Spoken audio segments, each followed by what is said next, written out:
In this video, we will take a look at a functional component. So, with React, you heard component or reusable component word many times. But what it means? So, simply component means some piece of code that you can reuse number of times. So, that's what component is. So, in this video, we will take a look at what a functional component is.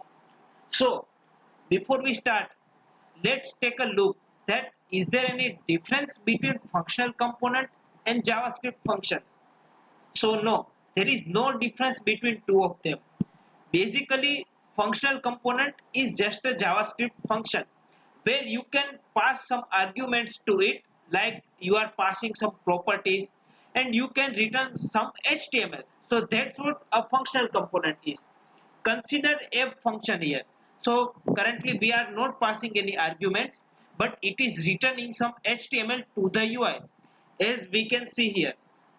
So that means app is our component. Okay, let's create one custom component so that we can get more idea. Let's create one file called user.js.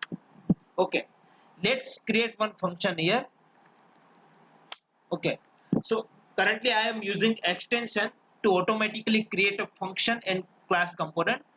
You can, if you want to create a class component, then you can simply type rcfc and it will create a boilerplate for the class component. And if you want to create function component, then simply type rsf and it will create one function component for you. Okay, so let's return some text here, hello world.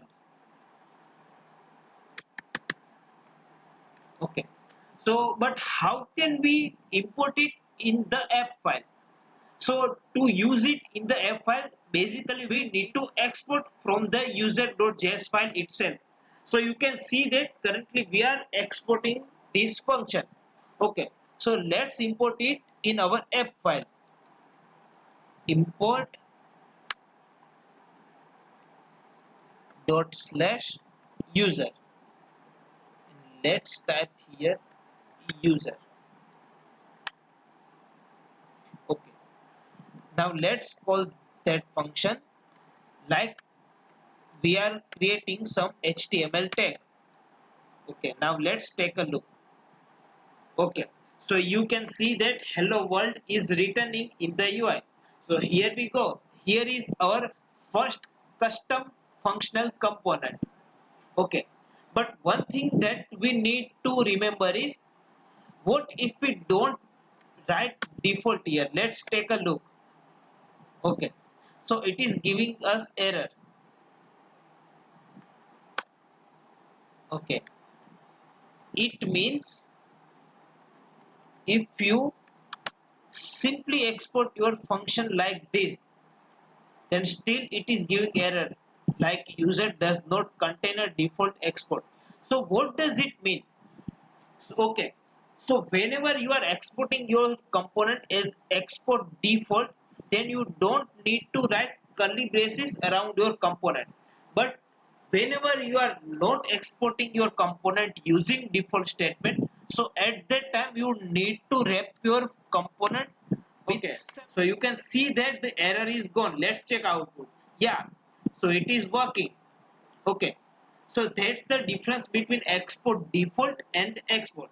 Okay, so another thing you might thinking that why I didn't write a closing tag like user here. Okay, so what does it will do if I write this? Still the same output. Okay, so what it means is, if you want to render your component and if you don't want to write anything between this opening and closing tag, like I'm writing hello react.